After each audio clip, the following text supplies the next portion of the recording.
So Fortis was making us make timelines of that day. I got nightmares in my head, I fear thoughts build up until I can't hear. That my mind fills up into a creature, and it haunts me somewhere much deeper. I got nightmares in my head, I fear the thoughts build up until I can't hear. That my mind fills up into a creature, and it haunts me somewhere much deeper. Hello and a warm welcome to True Crime Rocket Science, the most authentic voice in true crime. On the surface, the Jennifer DULOS trial is as dull as dishwater. On the one hand, the prosecution has been laying out its case in painstaking detail. On the other, the mistress's defense attorney, John Schoenhorn, has spent what feels like twice as much time arguing and objecting to every aspect of the prosecution's case. In one area, Schoenhorn isn't wrong. This is really the trial of Fotis Dulos. More accurately, it's the trial of Fotis Dulos in absentia, which makes it even less compelling. But it's not just the trial of Fotis. Even if Fotis was still around, Michelle would eventually need to have her day in court. That's if she didn't agree to throw him under the bus. And there are still two individuals out there that may or may not throw others under the bus as well, Kent Mawini and Pavel Gumeni. Of course, where things currently stand, the president has shifted the real victim of this case, Jennifer, so far to the background that when her bloodied clothing was shown in court, the court gasped audibly. So did many of us. Why? Because suddenly people remembered who and what this case was really about to begin with. And the horror and the ongoing tragedy of this case remains. 5 years later, no one knows what happened to Jennifer's body or where it is. Before we get to the rest of this analysis, and what I'm trying to do through this analysis is humanize Jennifer Dulos, make her case feel relevant, because it is, to many of you, to many of us. If you find this analysis resonates with you, please like, share, leave a comment. You can also hit the thanks button, and let's get started. One way to win a murder trial, especially a conspiracy to commit murder trial, is to make sure the jurors yawn and lose interest. If the murderer isn't even in the room, how can it be a murder trial? If it's not interesting, it's not serious, surely. And if it's not serious, the defendant is likely not guilty of anything serious, right? But, as you well know, appearances can be deceiving, which brings me back to the reason why we're here. Why are we here? Well, because appearances can be deceiving, and appearances have been deceiving. Now, I started this episode off by saying, on the surface, this trial, this case, this trial of Michelle Troconis is as dull as dishwater. And the surface of many things is dull. A field of grass, the surface of the sea, all of that, an ocean of seawater seen from the surface just seems like it's just water. Nothing's going on beneath the surface. And of course, a lot is going on beneath the surface. A lot is going on beneath that eye line of rippling grass. What it requires is a closer look and critical thinking. It requires attention to detail, concentration, focus, perception. The invisible woman from Venezuela, who seems to be trying to fathom the charges against her via earphones. Yes, the one hidden behind a curtain of mousy brown hair. Yes, the one that sits in court in a series of mousy librarian beige blouses. She isn't who she pretends to be. She's not some harmless wallflower. In fact, part of the affidavit, she apparently said that she was having sex or was about to have sex with Fotis against the passenger side of the red Toyota Tacoma when its owner arrived and basically caught them in flagrante, either about to have sex or about to do something else. That's not this harmless wallflower dressed in beige. That's somebody else. So also she was square in the middle of the picture when her rival was murdered by her boyfriend. In fact, not to put too fine a point on it, that mousy lady was living in Jennifer Dulos's house with Jennifer Dulos's husband, a house that one could argue Jennifer's father mostly paid for. Now, how would you feel if your home, you got kicked out of your home, and someone of your sex was now staying there in your place, and the person that you once had children with, once were married to, is living there happily ever after with this other person, and perhaps that house has been paid for out of your family's money? How would you feel about that? Would you feel unemotional? Would you feel okay with it? Would you feel neutral about it? Well, appearances can be deceiving. According to the Stamford Advocate, quote, data shared with the Hearst, Connecticut media by the Judicial Branch in July 2019, 2 months after the crime, showed that the Dulos' divorce case could be among the most litigious of all divorce cases in Connecticut. That's quite an achievement. In short, Fotis and Jennifer first murdered one another in court. It wasn't just a bruising battle. The financial damage was akin to a battlefield soaked in blood. It's no wonder Fotis took his own life at the thought of swapping one bankrupting legal battlefield for another.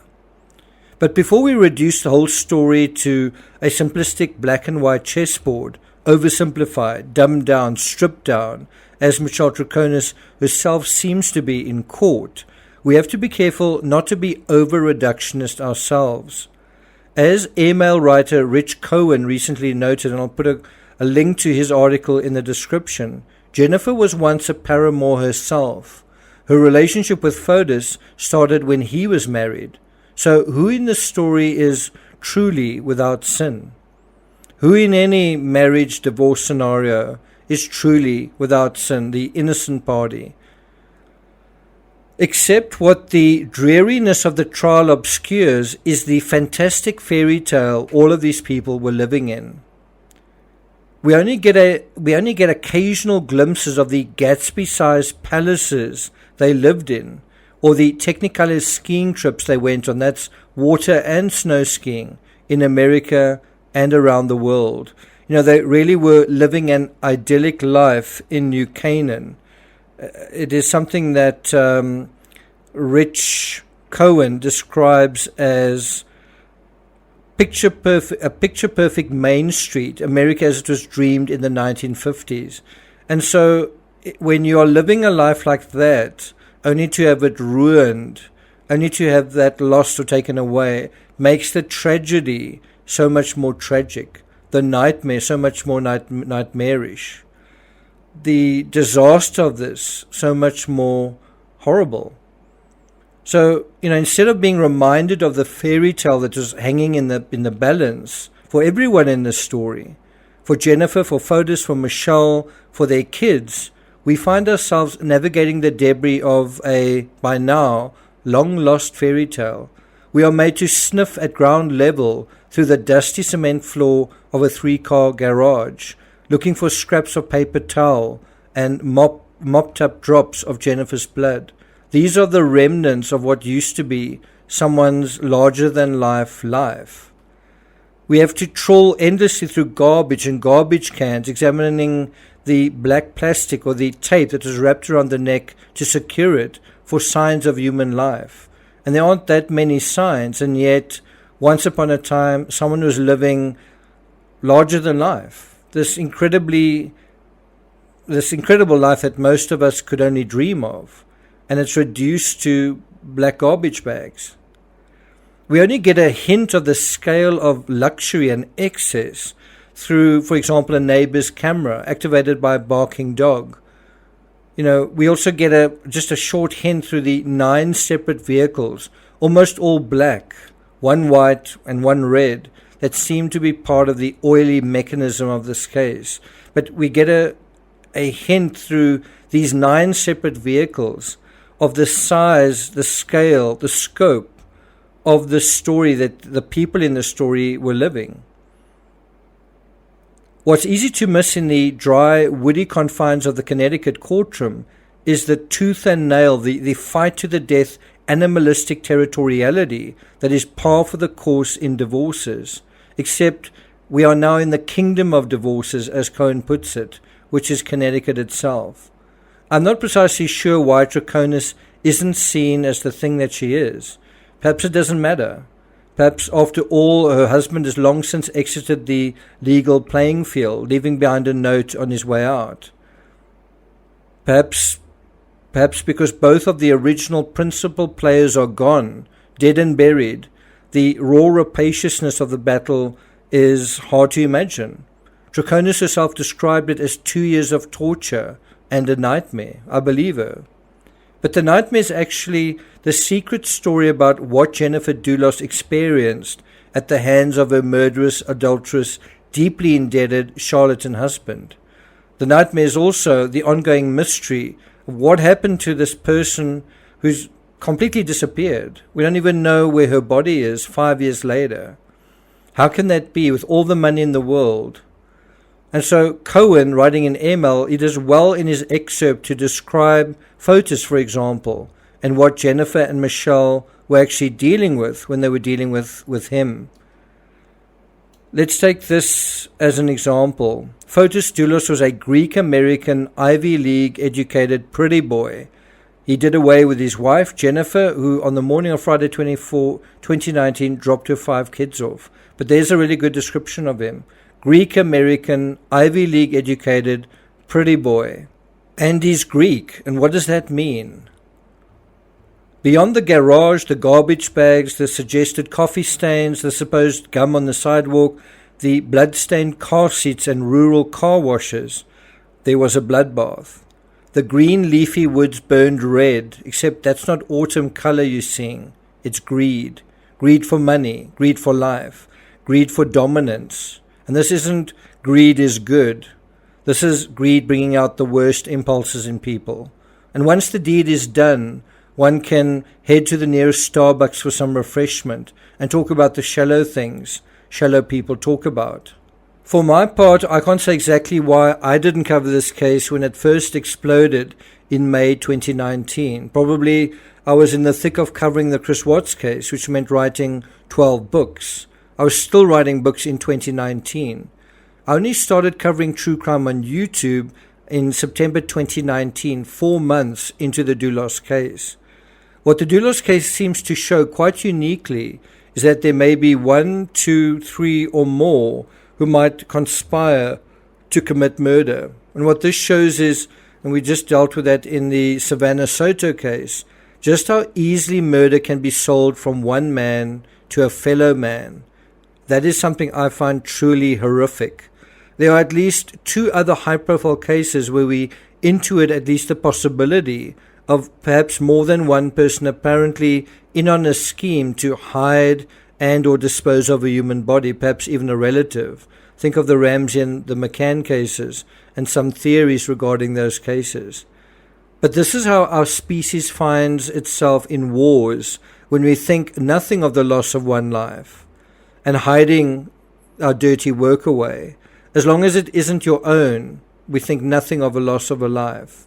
You can only have this level of shallow narcissism. It's really a kind of psychopathy when all is right in your world, and keeping it right means taking away someone else's right to live in your world permanently. That may sound civil when spelled out in simple terms, but if you read the letters at face value, that is no different than the law of animals, which is to say, a law of nature where there is no law. Is that what we are? Is that what we've become? And is it so obvious that it's boring? As Cohen emphasizes in his email article, Detective John Kimball said it best. Fotis lies to everybody, and the reason he lies to everybody is because he only cares about one person in the world, and that's himself. He didn't care about his first wife, didn't care about his second wife, and doesn't care about you. I was surprised to see someone who's on YouTube who's based in the sort of New York area, just in general, not really covering this case. Is it because it's not very popular? Is it because it's not very important? What separates us from the animals, at least what is supposed to separate us, is our ability to care about and care for others beyond ourselves.